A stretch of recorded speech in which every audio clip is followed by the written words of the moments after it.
Oman প্রবাসীদের জন্য একটি গুরুত্বপূর্ণ খবর। একক ভিসায় বাংলাদেশিরা ওমান যেতে পারবেন কি?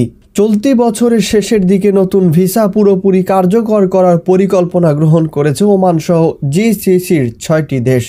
যে ভিসার সুবিধা নিতে পারবেন স্থানীয় নাগরিক, প্রবাসী এবং বিদেশি পর্যটকেরা। অর্থাৎ এই ভিসা নেওয়ার পরে জিসিসিভুক্ত 6 দেশে নির্বিঘ্ন চলাচল করা যাবে কোনো রকমের ভোগান্তি ছাড়াই। নতুন এই ভিসা প্রজেক্টের দায়িত্বপ্রাপ্ত কর্মকর্তা এবং শারজা ট্যুরিজম অথরিটির চেয়ারম্যান খালিদ আল মিতভা বলেন, আশা করা হচ্ছে চলতি বছরে ভিসাটি চালু হবে। সে লক্ষ্যেই দিনরাত কাজ করে যাচ্ছে সবাই। তবে ভিসার কোনো বিষয়ে মানুষের যেন জটিলতা না হয় সেটি মাথায় নিয়ে অত্যন্ত সাবধানতার সাথে কাজ করছেন তারা। চালু হতে যাওয়া একক ভিসা ব্যবস্থার নাম দেওয়া হচ্ছে জিসিসি গ্র্যান্ড ট্যুরস। ওমান ছাড়াও এর আওতায় রয়েছে সৌদি আরব, সংযুক্ত আরব আমিরাত, বাহরাইন, কুয়েত ও কাতার। সেনজেন ভিসার আদলে এই ভিসা পদ্ধতি চালু করছে গালফ কোঅপারেশন কাউন্সিল। এর আগে গেল সোমবার আমিরাতের অর্থনীতি বিষয়ক মন্ত্রী আবদুল্লাহ বিন তৌক আল মারি বিশেষ এই ভিসার উদ্বোধনী দিনে ঘোষণা দেন। নতুন এই ভিসায় 6টি দেশে 30 দিনের বেশি অবস্থান করা যাবে। তবে ওমানে থাকা বাংলাদেশিরা এই ভিসার সুবিধা পেলেও নতুন করে যারা ওমানে যেতে আগ্রহী তারা কতটা সুযোগ নিতে পারবেন তা নিশ্চিত নয়। তবে ধারণা করা হচ্ছে এই ভিসা কার্যকর হওয়ার আগেই ওমান বাংলাদেশিদের বিষয়ে একটি সুস্পষ্ট নির্দেশনা জানিয়ে দেবে। যেহেতু একক ভিসার ক্ষমতা কেবল ওমানের হাতে নয়, তাই অনেকেই এই ভিসা বাংলাদেশিদের জন্য সুসংবাদ হিসেবেই দেখছেন। যদিও এই ভিসা প্রাপ্তির নীতিমালা এখনও প্রকাশিত হয়নি, তাই নিকট ভবিষ্যতে বাংলাদেশিদের জন্য কী অপেক্ষা করছে তা নিশ্চিত করে বলা কঠিন।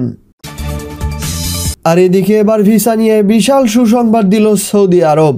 ভ্রমণ ইচ্ছুকদের জন্য গত বছরের ডিসেম্বরে ই ভিসা পদ্ধতি চালু করে মধ্যপ্রাচ্যের দেশ সৌদি আরব। ধাপে ধাপে বিভিন্ন দেশকে ই ভিসার অন্তর্ভুক্ত করে দেশটির কর্তৃপক্ষ। বাংলাদেশিদের জন্য সৌদির এই ডিজিটাল ভিসা চালু হয় চলতি মাসের শুরুতে। আর এরই ধারাবাহিকতায় এবার আরও 3টি দেশকে ই ভিসা দেওয়ার সিদ্ধান্ত নিয়েছে সৌদি আরব।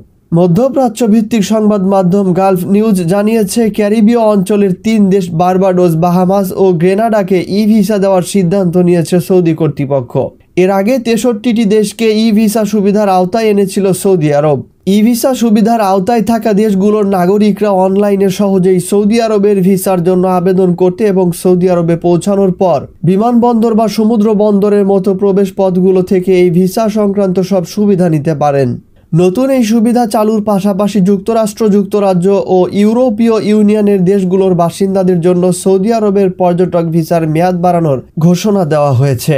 এছাড়াও উপসাগরীয় জোট গালফ কোঅপারেশন কাউন্সিলভুক্ত দেশগুলোর নাগরিকরাও এই ই ভিসা সেবা নিতে পারবেন। এই ভিসার আওতায় জিসিসিভুক্ত দেশগুলোর বাসিন্দারা সৌদি আরবে পর্যটন, ওমরাহ, বন্ধুবান্ধব ও পরিবারের সঙ্গে সাক্ষাৎ সহ বিভিন্ন সম্মেলনে অংশগ্রহণের সুবিধা পেয়ে আসছেন। এর বাইরে সৌদি আরবের রাষ্ট্রায়ত্ত বিমান পরিবহন সংস্থা সৌদিয়া এবং ফ্লাইনাস এয়ারলাইন্সের যাত্রীদের জন্য ট্রানজিট ভিসাও চালু করেছে সৌদি আরব সরকার। এই ক্ষণকালীন ভিসার সাহায্যে এই সংস্থা দুইটির যাত্রীরা চাইলে সৌদি আরবে 96 ঘন্টার যাত্রা বিরতি করতে পারবেন। এর আগে 2019 সালের সেপ্টেম্বরে সৌদি আরবের পর্যটন মন্ত্রণালয় ভ্রমণ ভিসা চালু করে। মূলত সৌদি আরবের পর্যটন কেন্দ্রগুলোতে দর্শনার্থী আকৃষ্ট করা, তাদের সৌদি সংস্কৃতির সঙ্গে পরিচয় করিয়ে দেওয়া এবং আন্তর্জাতিক পর্যায়ে সাধারণ মানুষের মধ্যে মিথস্ক্রিয়া বাড়ানোর লক্ষ্যে বৃহত্তর উদ্যোগের অংশ হিসেবে এই সেবা কার্যক্রমটি চালু করেছে দেশটি। প্রবাসের সকল আপডেট খবর পেতে আমাদের চ্যানেলটি সাবস্ক্রাইব করে সঙ্গেই থাকুন।